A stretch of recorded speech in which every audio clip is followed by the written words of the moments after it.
dúvidas, Gilgamesh conquistou todos os tesouros desse mundo e sempre tem tudo em seu portal de Babilônia, mas vale-se dizer que ele conquistou meu coração recentemente após eu ter assistido a saga dele. Harawarudo Domodomo, meu querido e minha querida Kohai, sejam muito bem-vindos para mais um vídeo, onde hoje vamos falar sobre Fate Grand Order de Babilônia, por conta que o foco do vídeo vai ser focado na verdade no Gilgamesh. Nesse vídeo específico eu só quero falar sobre ele, a minha impressão, a minha opinião, o que eu gostei dele, digamos que na saga de Babilônia, que é a saga, é a história do Gilgamesh. Eu acredito que ele é um personagem que eu acreditava ser somente mais arrogante, digamos que poderosíssimo. O Gilgamesh mudou muito ao meu olhar. Eu conheci a essência do que é o Gilgamesh. A gente vê a história dele nessa saga. Então se aquela pessoazinha ali que só viu Fate Stay Night dizer alguma coisa pra você, você fala, tu cala tua boca aí, vai ver Fate Babilônia antes de dizer algo do Gilgamesh. Já manda esse recado pra aquela pessoazinha que só é fã do Enya. Porque depois dessa saga, sério, não tem como, você se apaixona pela saga do Grand Order e em específico do Babilônia. Eu posso dizer que virou meu Fate favorito, ainda mais pelo Gilgamesh, porque ele é um personagem que é magnífico, ele é muito complexo, sendo honesto. Eu notei, eu percebi isso, digamos que vendo a saga Babilônia. A gente teve que, talvez, rever várias partes, a gente teve que fazer várias pesquisas, por exemplo, para que a gente consiga entender a história do Gilgamesh e para perceber tudo dele, porque o anime do Babilônia, ele tem uma interpretação que facilita muito só pra quem jogou o jogo, porque o anime, ele dá uma compreensão boa, só que você tem que ter uma ótima interpretação, e mesmo assim você vai querer verificar pra ter confiança no que você pode falar. Então eu diria que Babilônia foi uma saga muito complexa, ainda mais por adaptar algo que é a sétima singularidade de um jogo famoso, que é Fate Grand Order, né? É o maior jogo mobile, querendo ou não, aceite ou não aceite, ele não está disponível em todos os países, e mesmo assim é o jogo mais lucrativo ou um dos mais lucrativos. Então Fate Grand Order é incrível. Eu acredito que a saga de Babilônia é a sétima singularidade e é muito interessante por ter focado nesse personagem, que a gente conheceu toda a sua história, digamos, quando ele era vivo, o fato de ele ser o semideus. A gente vê que o Gilgamesh, ele é um sábio rei autoritário, mas tem sua bondade, embora tenha sido considerado por ser um rei tirano, mas a gente vê vários momentos que ele foi, digamos que, gentil com o seu povo, e isso é interessante, porque por mais que ele não tenha interesse, não goste de humanos, não quer dizer que ele vai maltratar, é o povo dele e ele deve cuidar. Então a forma como mostra a história dele no Babilônia em 21 episódios é inesquecível. Não é à toa que após ver esse Fate, eu posso dizer que Fate Zero fica muito mais da hora de assistir e de acompanhar, sério mesmo, ainda mais pela conversa do Iskander com o Gilgamesh, sério, é muito da hora. Então o Fate Grand Order de Babilônia, ele é muito interessante por ter aprofundado a história do Gilgamesh, que a gente compreende muito melhor, e quando a gente revê ele em outras sagas, a gente percebe mais a história dele nas falas dele, então isso é muito da hora. Eu posso dizer que eu vi o Gilgamesh que ele presenciou a morte do seu único amigo, ele sentiu o que é a morte pela primeira vez, algo que ele não se preocupava. Após isso, ele sai numa jornada para buscar a erva da imortalidade. Após perder isso, ele consegue compreender o que significa ser humano, ele tem um amadurecimento, ele volta para Uruk, e a partir de então, tendo o título de um rei autoritário, ele se torna um rei aclamado e sábio, considerado um rei bondoso não é a palavra certa, né, porque ele foi tirando, mas um rei sábio pelo povo. Então eu diria que foi muito interessante porque mostra a essência, o amadurecimento desse personagem. A gente vê a volta dele, a forma como ele cuidou do seu povo, embora ele tenha dito que Uruk iria cair, iria, digamos, desmoronar, só que mesmo assim eles iriam ter a vitória, porque desde que o laço, a história, os sentimentos ficassem para as pessoas, assim Uruk sempre iria viver. Então quando é mostrado isso, que ele liderou seu povo para uma destruição, uma guerra, mas ainda assim ele teve a vitória, foi magnífico. Eu posso dizer que o Gilgamesh não é à toa que ele tem o título Rei dos Heróis,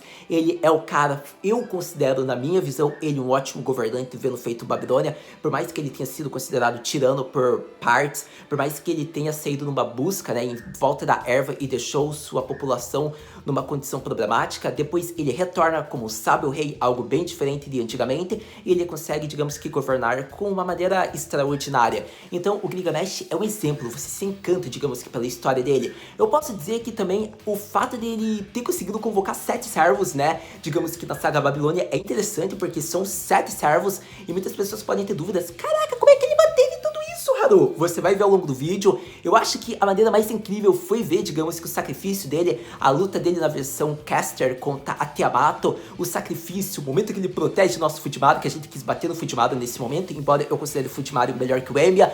Para todo caso, a gente vê todos esses momentos, a volta resplandecente na versão Rei dos Heróis dele.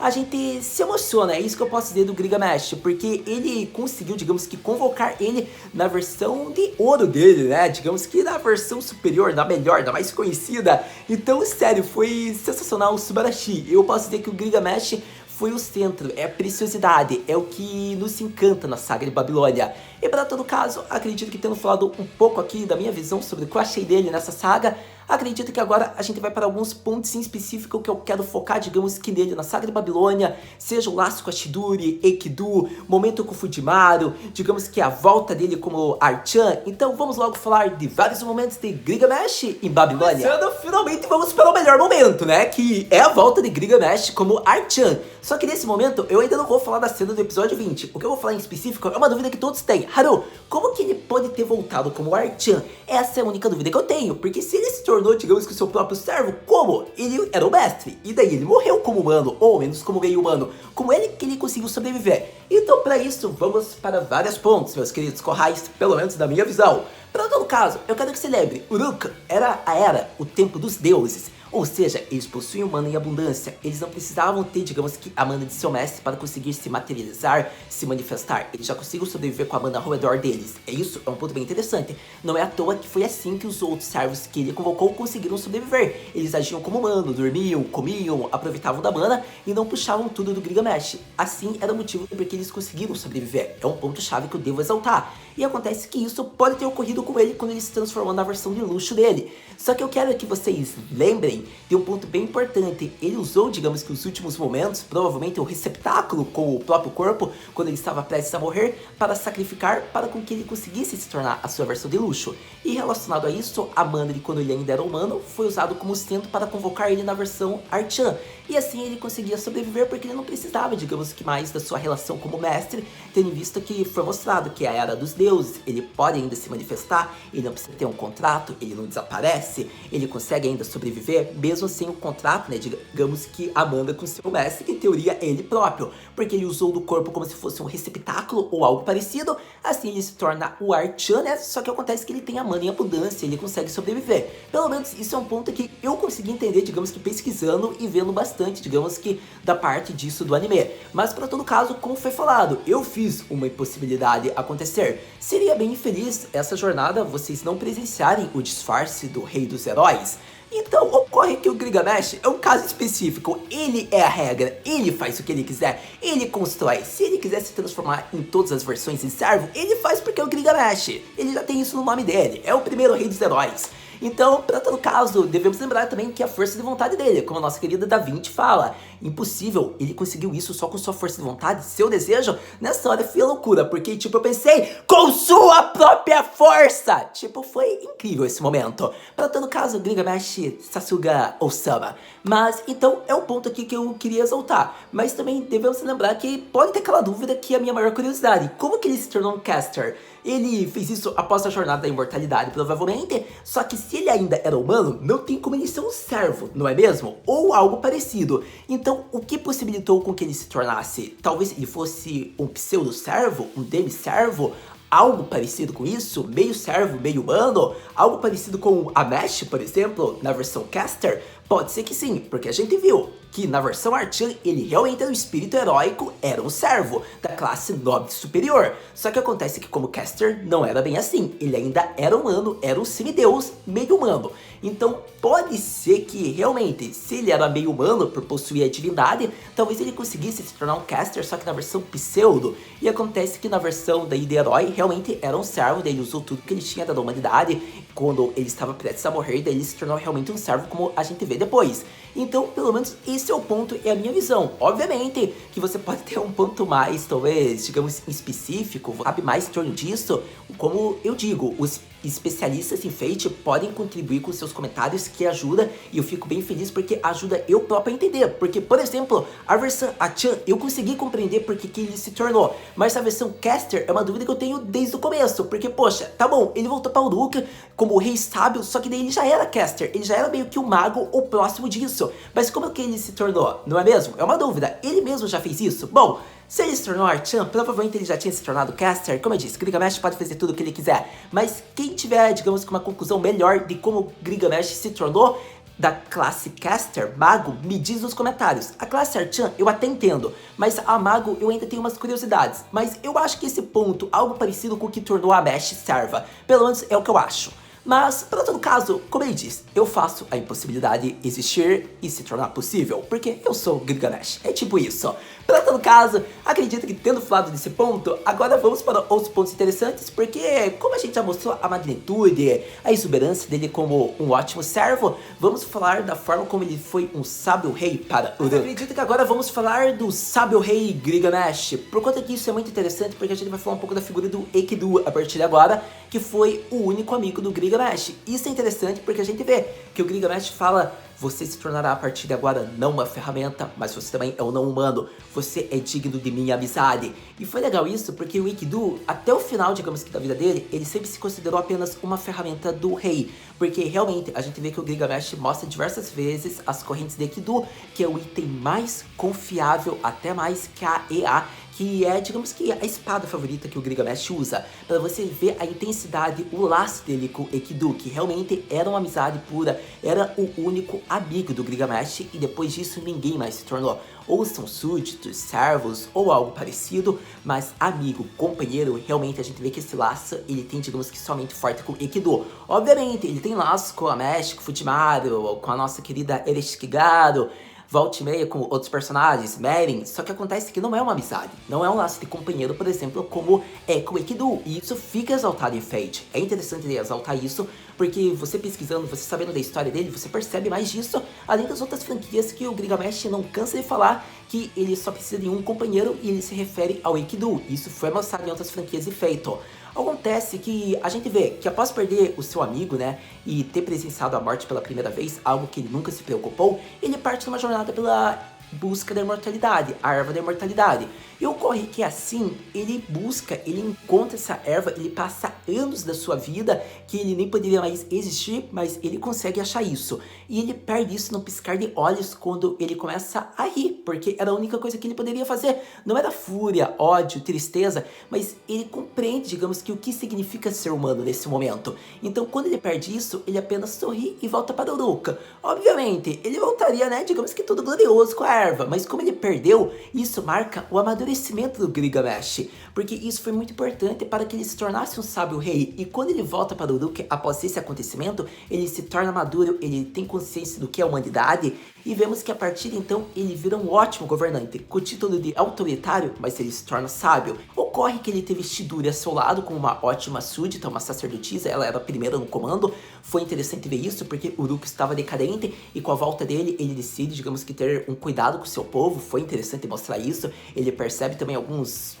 erros, que eu não sei se ele poderia considerar erros, mas a gente vê que ele arruma Uruk, realmente, ele reconstrói tudo, e foi interessante isso, porque eu já falo a partir de então que essa parte é muito bonita, porque a gente vê muito a figura do Enkidu e da Shiduri. O Enkidu já havia morrido, né, quando ele volta, por conta que após a busca da imortalidade, da erva, só que ele foi um ótimo companheiro para o Gilgamesh. Ele fez com que o Gilgamesh conseguisse amadurecer, ao meu ver, e a Shiduri mostra um laço que de companheira em modos. Embora a gente saiba o único companheiro do Gilgamesh, ela se tornou uma ótima súdita. A gente até shippa, digamos que, Gilgamesh e nossa querida Shiduri. Obviamente tem o ship aí, Enkidu e Gilgamesh, não vou negar, é o chip que todo mundo vai à loucura, principalmente as Fujoshi, mas pra todo caso é um chip legalzinho também. Eu devo dizer que eu também quase shippo, mas eu shippo mais com a Shiduri porque a forma como ela se mostrou-se uma ótima súdita, a preocupação, o zelo que ela teve para o Gilgamesh durante todo esse tempo, então não tem como, ela se tornou uma ótima súdita. Ela era aquele braço direito do Gilgamesh que proporcionava tudo e fazia com que ele tivesse várias facilidades na forma como ele poderia governar. Então tudo que ele poderia pedir, ele já falava: Chidori, faça aquilo, e ela já estava pronta. Tanto que é o momento que ele percebe que ela já não está mais ali, e é triste porque ela é a primeira e já iria fazer a ordem, então é de cortar o coração isso. Mas para todo caso, a cena do trono, quando ele está se preparando para a batalha final e a silhueta em espírito mostra ela falando: Iterashai, vá, você vai conseguir, Osama, foi muito interessante porque é como se ela estivesse observando e sempre estará em espírito ao lado dele. Então não tem como, eu acho que foi muito bonito esse laço, esses personagens do Fate Grand Order Babilônia, seja o Enkidu, principalmente a Chidori, a relação que eles tiveram com o Gilgamesh. A gente vê um outro lado do Gilgamesh, digamos que como sábio rei, com companheiros, com súditos, um rei que eu não deveria, mas vou usar a palavra bondoso, gentil, de os súditos. Então eu acho que é muito bonito ver essa parte também de Fate Grand Order, que é uma outra aparência, um outro lado, digamos que a gente descobre mais do Gilgamesh como um sábio rei. Sem dúvidas, Fate Grand Order Babilônia é inesquecível, é uma joia preciosa e sempre será lembrada. Afinal, Gilgamesh, digamos, é aquela cereja magnífica que faz com que tudo fique delicioso. Eu diria que a interpretação que eu tenho, digamos que para o que ele fala no final para o seu amigo, que é referente a laços, companheiros, porque quando ele fala vivam juntos, lutem juntos, ou seja, Enkidu, isso quer dizer laços, companheiros, relacionado a Mesh, ao Fujimaru, Ishtar, a tudo que ocorreu em volta dele, eu diria que é parecido com isso. É uma interpretação que fica para cada um, digamos que para olhar o que você presenciou, o que você sentiu, o que você viu com Fate, o que você jogou, ou você jogou, viu, você viu, vai jogar. Então vai muito do que você sente, digamos, e do que você percebe, o que você acha que foi, digamos, que tocou você. Eu acho que essa interpretação que eu tenho, digamos, para o Grand Order de Babilônia e para essa fala do Gilgamesh. Foi muito bonito, inesquecível, eu acho que perfeito. A fala dele como rei antes do acontecimento final acontecer, a luta com o Tiamat, foi inesquecível, porque ele diz que ele havia falado 6 meses atrás que o Uruk iria cair e ele reafirma isso, porém ele fala que os ensinamentos continuarão, viverão, digamos que para as próximas gerações. E foi magnífico, porque Uruk, por mais que caia, ela se levanta e continuará crescendo, progredindo devido a tudo que ocorreu. Então foi sensacional a forma como o Gilgamesh tem uma carisma, ele fala realmente a realidade que vai ocorrer, mas ele faz com que a gente queira segui-lo. E a gente viu isso com todos os cidadãos que ainda estavam e decidiram devotar sua vida a ele, o rei. Então foi maravilhoso isso, porque no final a gente vê que a Mesh e o Fujimaru eram súditos. Não é à toa que eles voltam para o seu rei quando ele fala: não há outro caminho a não ser voltar para o rei, para com que falem com ele ainda em sua despedida final, para ver após a conclusão da guerra. Então foi interessante isso, porque eles falam Hai Osama. Então não tem como, a gente vê o Babilônia e a gente quer se tornar o súdito do Gilgamesh, porque ele tem uma carisma que faz com que a gente queira ir aonde ele vai. Então eu acho que é muito interessante isso, porque isso é mostrado um pouco no Fate Zero, ainda mais quando ele fala com o rei dos conquistadores. Então é uma parte muito interessante isso, porque eu acho que faz com que o Fate Zero fique melhor e devido ao Grand Order. Então é um ponto que eu tenho que ressaltar, porque isso deve ser mostrado. Para todo caso, acredito que a gente viu que teve diversos momentos, né, que caiu em desespero, os momentos que a gente entrou em alegria, mas foi bom ver, digamos que de certa maneira, essa conclusão que foi um sucesso, né, porque ele realmente disse, só que ele fez o impossível e no finalzinho, por mais que tenha sido mostrado que provavelmente toda a vida saiu do Uruko, a gente viu pessoas indo adiante. Então, quando ele faz aquele relance, o brilho como um servo indo, digamos que para seu local, é como se ele observasse os seus últimos súditos indo, os seus guerreiros dele, dando continuidade à Suméria, à reconstrução do país. E isso foi inesquecível. É como se realmente foi um sucesso tudo que ele fez. Informou tudo o que iria ocorrer, todos os súditos seriam mortos, só que ocorre que ainda é como se tivesse sobrevivido alguns. É como se a missão fosse um sucesso, porque realmente foi, né? Porque eles derrotaram a grande ameaça e os laços, né? A história continuará viva no coração de quem sobreviveu. Então, quando foi mostrado isso, foi inesquecível, porque aquele relance do brilho dele olhando os súditos andando, indo adiante, e acontece que aquela criança vê ele, foi subarashi, foi muito emocionante. Então eu acho que essa parte foi muito bonita. É um Fate que corta o nosso coração, é aquele Fate que a gente realmente pensa, caraca, realmente teve um final feliz? Teve realmente um final satisfatório? Segundo a visão, segundo o Gilgamesh, realmente teve. E a gente pode acreditar que teve. Mas é aquela satisfação que corta o nosso coração. Não é à toa que a gente entende o Fujimaru. A frustração dele não ter tido poder, mas o Gilgamesh diz que por mais que seja um ato sem vergonha, é um ato de respeito e ele admira as vidas que se vão e as vidas que tem que ter esse sentimento da morte, porque isso é relacionado ao que o Gilgamesh já sofreu e ele fala isso para o Fujimaru, que por mais que você se arrependa da sua falta de poder, ele reconhece que o Fujimaru era o único que ele precisava. E acontece que quando ele fala isso, é como se ele reconhecesse que o Fujimaru teve uma vitória no que ele fez. Então a gente vê que o Fujimaru realmente vê que acima de tudo o plano deu certo e ele fala Kambarimasu ou Sama. Então, sério, eu acho que é só isso que eu posso exaltar, a forma como o Gilgamesh ainda consegue, de certo modo, consolar e fazer com que o súdito dele acorde. Foi interessante porque o protagonista tinha que perceber isso também e tinha que ver a conquista, de certo modo, que eles conseguiram, por mais que tenha tido grandes prejuízos. Foi, digamos que uma singularidade diferente, provavelmente diferente das outras, por mais que tenha havido problemas, catástrofes, perdas, acontece que essa em específico provavelmente foi a maior de todas. Então isso foi importante para que o Fujimaru compreendesse, digamos, algo que por mais que ele seja fraco, tenha falta de poder, é devido ao esforço dele que ele consegue criar também o impossível possível. Então isso é legal de ver porque realmente ele era necessário e foi mostrado isso. Então acredito que assim é a visão que a gente pode concluir, digamos que do Gilgamesh, ele falando, digamos que a figura dele, porque realmente é aquele rei que faz com que, por mais que a gente fique com o coração partido com tudo que aconteceu, que a gente compreenda que o plano deu certo.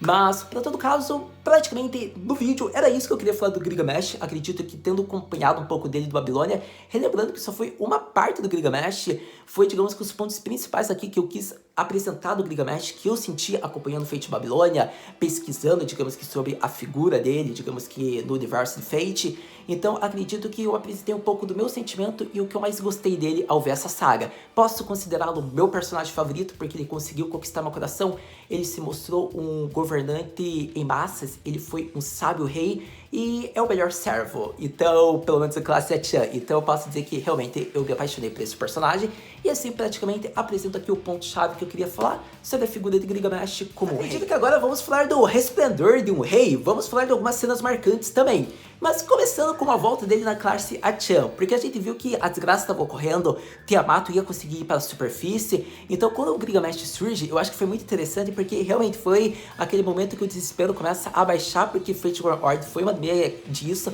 a gente teve vários momentos de tensão, então quando o Gilgamesh surge, falando que eles estavam fazendo tanta bagunça, tanto barulho, que ele decidiu dar uma aparição para ver o que estava ocorrendo, foi legal porque ele já começa com a apresentação da classe Achan Eiyu, Rei dos Heróis, Gilgamesh. Foi sensacional porque ele usa vários dos tesouros dele, ele começa a acertar a Tiamat e foi aquela entrada gloriosa. E no momento final que o Fujimaru conseguiu quebrar o centro, né, da Tiamat e ele decreta o fim da Era dos Deuses com os humanos, foi Subarashi, porque ele usa Enuma Elish, algo que tem uma referência com o nosso querido Enkidu, algo com o fantasma nobre do Enkidu, mas ele estava usando a EA e assim ele usa todo o poder máximo dele, ele consegue acabar, digamos que com a Tiamat. Foi sensacional, inesquecível e acho que foi o melhor momento e tinha que ser feito pelo Gilgamesh, por ser o Fate do Gilgamesh e por a gente ver que esse foi um Fate legal porque mostrou o protagonista fazendo o que ele podia. Ele, como um ótimo mestre, ele, digamos que fez a entrada para que o Gilgamesh fizesse o ataque principal e assim, no trabalho em equipe, eles derrotassem a deusa da criação, a Beastle, a Tiamat. Então, sensacional, Subarashi, aquela cena do Gilgamesh é inesquecível até agora. Eu diria que a parte focada, né, da morte, processo de trabalho, que aí Shikigaru pega a alma dele, também foi muito divertida. Foi uma das partes mais engraçadas, né, porque a gente conhece mais em torno da personagem da Shikigaru, algo bem legal também pra conversar, porque ela é uma waifu que é 10 vezes mil melhor que a Ishtar. Então a gente vê, digamos, essa parte focada nela. A gente viu que eles têm sucesso ao salvar o Gilgamesh também, como conseguem em modos recrutar, né, a nossa querida Shikigaru, mas não no nível da Ishtar. Então foi interessante ver essa parte que morte por excesso de trabalho é algo real e sofre até mesmo com o nosso querido Rei dos Heróis, que naquele tempo não era o Rei dos Heróis, ele estava mais como o Rei Sábio Gilgamesh, porque isso é algo que Fate nos apresentou. Por mais que tenha o Gilgamesh, ele é várias personalidades, várias presenças. Ele é tipo como se fosse vários Gilgamesh e isso é mostrado dependendo do momento, então eu devo exaltar isso. Apesar que quando acontece tudo isso, a gente vê também a morte dele como Rei Sábio na versão Caster, que ele, digamos, usou tudo, ele construiu toda a Brook, digamos que o sistema de defesa, e começou a atacar Tiamato. Foi um momento épico também, porque ele se serve de escudo para proteger, digamos que o Fujimaru. A gente nunca pensou que isso ia acontecer, emociona. Começa a tocar também lá a música da Mirei, que eu não lembro o nome, não é a Prover, é a Tell Me, e acontece que a gente vê o sorriso do Gilgamesh, quebra nosso coração, porque era o Gilgamesh ainda caster, rei sábio. A gente vê que a Mesh ainda fica um pouco ocupada, a gente vê que o Fujimaru continua seguindo as ordens como súdito leal, que o Uruku pode continuar ainda lutando, e daí a gente lembra de tudo isso, vê a volta do Gilgamesh, só que a gente vê como se fosse a mentalidade caster, a mentalidade do rei sábio, só que no corpo do rei dos heróis foi Subarashi. Por isso que eu digo, tem vários Gilgameshs, só que desse em específico a gente vê mais do lado do rei bondoso, digamos que, não bondoso, né, eu tô falando a palavra errada, digamos que do rei gentil, do rei sábio, essa palavra que eu queria usar, do rei sábio Gilgamesh. E daí ocorre que é bem diferente de outros universos, como a gente vê mais ele como um rei arrogante, digamos que a personalidade só do rei dos heróis, digamos o Gilgamesh. Já nessa visão não, a gente percebe o rei sábio e toda a história dele, e a gente ainda vê essa mentalidade no rei dos heróis. Então foi muito da hora, porque isso é algo que provavelmente a gente só vai ver no Fate Grand Order de Babilônia ou em outras franquias que ainda foi um dia criada de Fate. Mas, para todo caso, também foi outro momento marcante que eu deveria exaltar. E assim, eu acredito que praticamente a gente conversou quase tudo que eu queria sobre o Gilgamesh, mas eu acredito que agora a gente até fala um pouquinho sobre o Fate Zero, porque vai ter uma relação com o Fate Grand Order em torno do Gilgamesh. E agora vamos falar sobre um momento marcante, né, que envolve o Fate Zero e o Gilgamesh, por conta que a gente vê dois momentos interessantes que é a conversa, né, dele com o nosso querido Rei dos Conquistadores, o servo lá do Waver, que é Iskandar, eu acho que é assim o nome lá do Rei dos Conquistadores. Para todo caso, a gente viu que ele foi ousado, afinal ele faz o convite que poderia gerar na morte. Ele fala, Gilgamesh, o que você acha de fazermos uma aliança e termos o exército mais poderoso do mundo? E acontece que se formos pensar, isso foi interessante, porque ele havia descoberto a identidade do Gilgamesh, ele sabia da personalidade do Gilgamesh, ele sabia que era o Babylonian Ou, e acontece que mesmo assim ele reconhece o poder do Gilgamesh, porque realmente é o rei dos heróis, só que ele foi muito ousado no convite, e acontece que o Gilgamesh se divertiu, ou seja, ele reconhece, digamos que, o Rei dos Conquistadores como uma figura poderosíssima também. E é interessante porque ele fala que não há motivo de ter dois reis e um companheiro dele já basta. Isso é uma clara referência, digamos que, ao Fate Babilônia, o amigo, ao Enkidu, porque é o único companheiro que ele precisa ter. Então vemos que ocorre a batalha, mas o Gilgamesh reconhece, digamos que, o Rei dos Conquistadores. Não é à toa que ele permite que o Waver continue vivendo, porque o Waver fala lá que ele é um servo leal, digamos que, do Rei dos Conquistadores. E pela Admin, novamente, esse foi o motivo do qual ele deixou com que o servo do Rei dos Conquistadores continuasse sobrevivendo. Então foi uma parte bem interessante, porque mostra, né, a misericórdia, digamos que, do Rei dos Heróis. Eu acho que tem diversos momentos do Gilgamesh brilhando em várias franquias Fate. Eu acho que se a gente reassistir Fate, a gente vai ter uma compreensão muito melhor desse personagem. Mas eu diria que o momento que ele começa a falar sobre o Graal também, o interesse dele na Saber é interessante, porque a figura da Saber é bem diferente de um rei como o dos Conquistadores, do Rei dos Heróis. A figura dela querer sempre priorizar o povo, só que às vezes não mostrar uma ótima liderança como fez o Rei dos Conquistadores ou o próprio Gilgamesh é interessante. E isso pode ser um dos motivos do porquê ele tem tanto interesse nela, por ela ter uma visão diferente da dele. Afinal, o povo seguiu a carisma, a devoção, mesmo ele falando que iria conseguir. Só que acontece que com a Seiba, a forma com que ela governou é diferente. Ela tem o título de Rei dos Cavaleiros, ela se arrepende do que ela fez. Isso é algo que desperta o interesse do Gilgamesh, por conta que a gente percebe que ele não tem arrependimentos, porque um rei não deve ter arrependimentos. O Rei dos Conquistadores apresenta isso, e acontece que é por isso que ele gosta da Seiba, por conta da versão diferente dela. Então eu gosto muito disso, porque esse episódio de Fate Zero, ele tem muitas outras partes. Eu aqui fiz uma forma bem compacta, só que essa parte é muito bonita, é muito interessante essa parte da conversa dos reis, porque é mais focado na Seiba. Só que acontece que isso é história para outro momento, o foco agora é o Gilgamesh. Para todo caso, eu gostei porque mostra também o interesse dele, e eu quis acrescentar um pouquinho do Fate Zero aqui, porque são alguns momentos que a gente vê mais do Gilgamesh, né, e da figura dele, além dos outros reis. Para todo caso, acredito que assim, praticamente eu exaltei tudo que eu queria sobre Fate Grand Order, sobre essa partezinha aqui do Fate Zero. Eu acredito que a gente compreende Fate como um todo melhor após ver, a gente entende a figura, a gente aprende a essência, a gente descobre mais sobre Babilônia ou sobre o nosso querido Gilgamesh, e não é à toa que ele se torna o personagem favorito de muita gente. Eu acredito que é o meu, E é incrível isso, porque quem jogou sabe a história do Gilgamesh, já sabia faz tempo. Então é bem legal isso ter sido adaptado. Por mais que seja a 7ª singularidade, eu fico feliz de ter sido a primeira adaptação, porque fez com que eu gostasse do personagem do Gilgamesh. Então, para todo caso, agora a gente sempre vai compreender, digamos que o Rei dos Heróis muito melhor quando formos ver em outras adaptações de Fate.